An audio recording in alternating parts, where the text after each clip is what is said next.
Une communication céleste d'une puissance inouïe s'apprête à bousculer les consciences et à redéfinir la trajectoire spirituelle de millions de croyants à travers le monde. Loin d'être une simple narration issue des traditions du passé, ce message constitue une authentique révélation divine qui a pris sa source en 1981, au cœur d'un humble village de Bosnie-Herzégovine nommé Medjugorje. C'est dans ce lieu isolé que la Vierge Marie a choisi d'établir un canal permanent avec l'humanité, délivrant des avertissements d'une gravité exceptionnelle qui ne peuvent plus être ignorés par notre génération. Parmi ces appels maternels, une injonction résonne aujourd'hui avec une force spectaculaire. Chers enfants, revenez à Dieu pendant qu'il en est encore temps. Cette interpellation solennelle prend tout son sens au milieu du chaos moral, de la confusion doctrinale et de la souffrance spirituelle qui caractérise notre époque troublée. Comme un petit merci de nous rejoindre aujourd'hui, nous offrons un moment de bénédiction partagée. Commentez avec votre nom ci-dessous si vous êtes ouvert à recevoir une pensée finale spéciale dédiée à tous ceux qui participent. Votre nom sera ainsi porté spirituellement dans notre cercle de prière devant la très sainte Vierge. Et s'il vous plaît, appuyez sur « J'aime » si vous appréciez ces moments. Restez bien avec nous, car au fur et à mesure que notre histoire se déroule, nous découvrirons comment intégrer ces directives célestes dans notre quotidien pour restaurer la paix de l'âme et puiser une espérance invincible. L'histoire de Medjugorje a débuté par un après-midi ordinaire de juin 1981, sous un ciel d'une clarté absolue, lorsque 6 jeunes gens marchant sur la colline de Podbrdo furent soudainement enveloppés par une réalité qui dépasse l'entendement humain. Devant leurs yeux émerveillés est apparue une figure d'une splendeur indicible, rayonnant d'une lumière extraterrestre. Cet événement fondateur a marqué le début d'une série d'apparitions ininterrompues, transformant ce village paisible en l'un des plus grands poumons spirituels de la planète, attirant les foules, les sceptiques et les chercheurs de vérité par une mystérieuse force d'attraction. Mais pourquoi le ciel déploie-t-il une telle insistance à notre époque? Et quels sont les enjeux cachés derrière cette prolifération de messages mariaux? La prolifération des messages de Medjugorje trouve sa justification profonde dans la nature exceptionnelle de l'époque que nous traversons. Nous vivons dans une ère saturée par un bruit spirituel assourdissant, où les sollicitations incessantes du monde moderne parviennent à étouffer la voix de l'âme et à fragiliser les fondements de la foi chrétienne. Tant de croyants abandonnent aujourd'hui leurs convictions au profit de promesses éphémères et d'illusions matérielles. C'est face à ce refroidissement généralisé que la reine de la paix intervient avec la patience d'une mère, répétant inlassablement les mêmes consignes pour arracher ses enfants à la léthargie spirituelle. Ces interventions ne cherchent pas à inspirer une crainte servile, mais à susciter un réveil salvateur des consciences avant que le temps de la miséricorde ne cède la place au décret de la justice divine. L'Écriture sainte éclaire d'ailleurs cette nécessité d'une vigilance de chaque instant face aux séductions du monde. Dans la première épître de Saint Jean, au chapitre 2, verset 17, il nous est rappelé « Et le monde passe, sa convoitise aussi, mais celui qui fait la volonté de Dieu demeure éternellement. » Cette promesse immuable souligne l'importance de bâtir notre existence sur des réalités invisibles, loin des agitations passagères de notre société. L'authenticité de Medjugorje ne réside pas uniquement dans le caractère extraordinaire des apparitions, mais dans les fruits de conversion visibles et durables qu'elles provoquent au quotidien. C'est dans le silence des collines rocheuses que des milliers de pèlerins redécouvrent la présence de Dieu, lavent leur âme dans les larmes du repentir et goûtent à une paix que le monde ne peut offrir. Ce retour à Dieu, loin d'être une simple démarche individuelle, est un appel global qui doit s'étendre aux familles et aux communautés entières. Mais face à l'action furieuse d'un adversaire invisible qui se sont en compter, quelles sont les 3 clés spirituelles majeures que la très sainte Vierge nous transmet pour protéger nos foyers et fortifier notre âme contre les embûches du malin? Face à l'obscurité grandissante qui aveugle les consciences, la très sainte Vierge élève sa voix avec la fermeté d'une mère qui ne peut plus attendre. Nous vivons, selon ses propres mots, un temps de grâce exceptionnelle, une fenêtre ouverte dans l'histoire humaine où la miséricorde divine s'épanche en abondance avant que les vents de la justice ne soufflent sur le monde. Cette période exige de chacun une décision radicale, car l'humanité est le théâtre d'une guerre invisible qui se joue au plus profond de chaque âme. Les tentations se multiplient, les repères moraux s'effacent et le mal se déguise habilement sous les apparences du bien, cherchant à s'infiltrer au cœur même de nos foyers, de nos mariages et de nos pensées quotidiennes. Pour nous prémunir contre les assauts de l'adversaire, qui déploie toute sa fureur sachant que son règne touche à sa fin, le ciel nous dote de 3 clés célestes, 3 armes de lumière indispensables à notre salut. La première de ces clés est la récitation quotidienne et fervente du Saint-Rosaire. Chaque Ave Maria qui s'élève de nos lèvres est une arme puissante qui brise les chaînes du mal, affaiblit les plans de l'ennemi et établit un bouclier de protection sur nos esprits et nos maisons.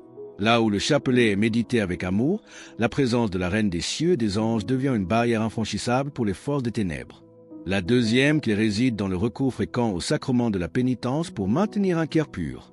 La confession sincère purifie l'âme en profondeur et la revêt de la grâce sanctifiante, fermant ainsi toutes les portes que le péché laisse ouvertes à l'action du malin.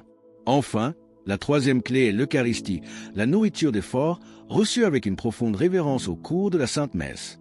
En nous unissant au corps et au sang du Christ, le Rédempteur établit sa demeure vivante en nous, nous rendant invincibles face aux pièges du démon. Comment dès lors préserver la pureté de cette demeure intérieure face au bruit incessant du monde et aux distractions de la vie moderne? La préservation de notre demeure intérieure exige une vigilance de chaque instant, car l'adversaire déploie une ruse infinie pour saturer nos esprits de préoccupations futiles et d'angoisse stériles. En emprisonnant les âmes dans la toile de l'anxiété et des illusions modernes, il cherche à créer un bruit de fond permanent destiné à étouffer la voix douce et subtile de Dieu qui parle au cœur.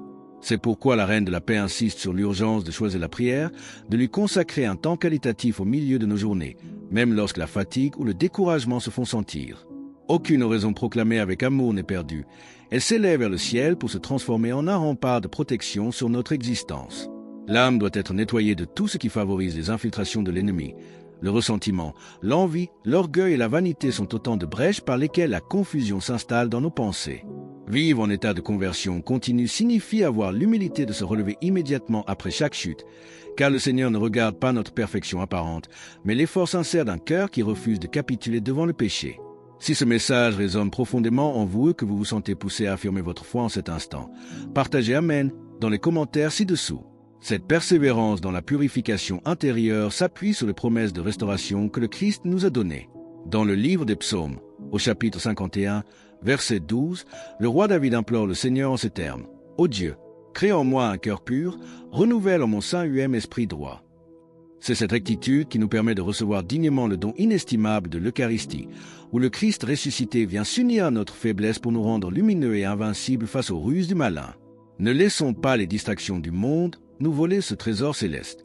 Mais comment devons-nous réagir lorsque la souffrance, la maladie ou les épreuves familiales viennent ébranler notre quotidien? Et de quelle manière le ciel transfigure-t-il nos larmes en instruments de salut? Toute souffrance humaine, qu'elle affecte le corps, l'âme ou l'harmonie de nos familles, possède une valeur surnaturelle cachée lorsqu'elle est unie au Sacré-Cœur de Jésus. La Reine de la Paix nous enseigne qu'aucune douleur n'est vaine si elle est offerte avec foi et espérance, car le Seigneur transfigure nos larmes en instruments de salut et de purification pour le monde. Au lieu de céder au murmure de la plainte ou du découragement, le chrétien est appelé à regarder la croix non comme une défaite, mais comme l'unique chemin vers la gloire de la résurrection. La très sainte Vierge, qui s'est tenue debout au calvaire, demeure à nos côtés dans chacune de nos épreuves pour recouvrir notre faiblesse de son manteau maternel. L'avertissement céleste se fait cependant de plus en plus pressant. Le temps de la miséricorde est toujours en cours, mais il ne durera pas éternellement. Chaque journée doit être saisie comme une opportunité unique pour aimer davantage, pardonner sans réserve et se rapprocher du Père avec la confiance d'un petit enfant. L'adversaire déploie une énergie considérable pour propager le mal de manière silencieuse et invisible, s'infiltrant dans les foyers à travers des compromis subtils avec le péché qui détruisent lentement la foi des croyants.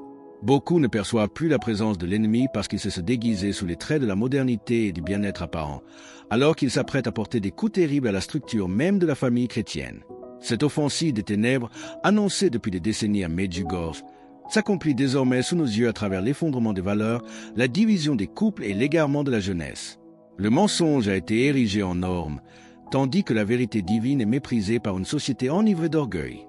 Face à cette fumée de Satan qui cherche à asphyxier la terre, comment les serviteurs de Dieu doivent-ils réagir pour préserver l'innocence de leurs enfants et transformer leurs maisons en forteresses spirituelles inexpugnables? La transformation de nos maisons en forteresses spirituelles exige une rupture nette avec les habitudes d'un monde qui délaisse Dieu. La Reine de la Paix nous invite à consacrer sans tarder nos familles à son cœur immaculé et à faire de nos foyers de petits sanctuaires de prière où la présence divine est quotidiennement honorée. Il est devenu indispensable de veiller avec rigueur sur ce qui entre par nos yeux et nos oreilles, en éliminant les images impures, les distractions malsaines et le bruit médiatique qui éloignent de la grâce. Une attention toute particulière doit être portée à la protection des enfants et de la jeunesse, cible privilégiée d'un adversaire s'efforçant de corrompre leur innocence dès le plus jeune âge. Si la faiblesse, l'égarement ou le poids des fautes passées vous font trébucher, ne cédez jamais au découragement ou au désespoir. Le Christ ne repousse aucun cœur repenti et brisé. Il attend chacun de ses enfants dans le silence de l'autel et à travers le sacrement de la réconciliation pour restaurer leur dignité et renouveler leur force. Le temps de la tiédeur est définitivement révolu, car la Terre est actuellement secouée par des crises majeures, des catastrophes naturelles et des tensions internationales qui ne sont pas le fruit du hasard. Ces bouleversements agissent comme un grand avertissement céleste pour arracher l'humanité à son profond sommeil spirituel. Dieu parle à travers les signes des temps, mais une grande partie de cette génération refuse de prêter l'oreille, préférant chercher des explications purement humaines ou scientifiques plutôt que de revenir aux vérités éternelles de l'Évangile. Pour rejoindre notre communauté et ne manquer aucune histoire inspirante, pensez à cliquer sur « J'aime » et à vous abonner. Ceux qui choisissent de bâtir leur existence sur le roc inébranlable de la parole de Dieu traverseront la tempête sans que leur paix ne soit affectée, même si tout semble s'effondrer autour d'eux. De quelle manière la redécouverte des Saintes Écritures peut-elle devenir notre ancre absolue au milieu du chaos mondial, et comment la fidélité au commandement divin rattrape-t-elle la victoire finale du ciel? La redécouverte des Saintes Écritures s'impose comme l'ancre absolue de notre foi au milieu des ténèbres d'une société en dérive. La parole de Dieu n'est pas une lettre morte, mais une force vive, immuable et éternelle qui éclaire nos pas lorsque l'horizon s'obscurcit. Ceux qui rejettent cette lumière s'exposent à marcher à tâtons, trébuchant inévitablement dans les pièges tendus par l'adversaire. En revanche, l'âme qui se nourrit quotidiennement de l'Évangile acquiert un discernement supérieur, capable de résister aux vagues de mensonges et aux fausses doctrines qui saturent notre époque. Il est encore temps de rebâtir notre vie sur ce fondement invincible, car si le monde présent passe, les décrets du Très-Haut demeurent pour l'éternité. L'appel lancé à Medjugorje est un geste d'amour ultime du ciel qui nous presse de rejeter la honte de croire et de proclamer notre appartenance au Christ. La fidélité au commandement divin déclenche une effusion de grâce qui dépasse largement le cadre individuel. Elle irradie sur nos familles, console le cœur brisé de notre Mère Céleste et fait reculer l'emprise du prince de ce monde. À l'image des noces de Cana, la Sainte Vierge continue d'intercéder auprès de son divin Fils pour transformer l'eau de nos faiblesses en un vin de force et de victoire spirituelle. Ne redoutez pas les persécutions ou les moqueries d'une humanité aveuglée, car le triomphe final appartient à Dieu et chaque petit geste de foi porte en lui un poids de gloire éternelle. Alors que nous concluons sur ce choix crucial et cette transformation à opérer, nous vous invitons à déclarer votre foi. Commentez « Jésus est roi ci-dessous » pour affirmer cette vérité avec nous. Et votre parcours ne doit pas s'arrêter ici. Cliquez sur la vidéo qui apparaît maintenant sur votre écran pour un autre message puissant que nous avons préparé pour vous.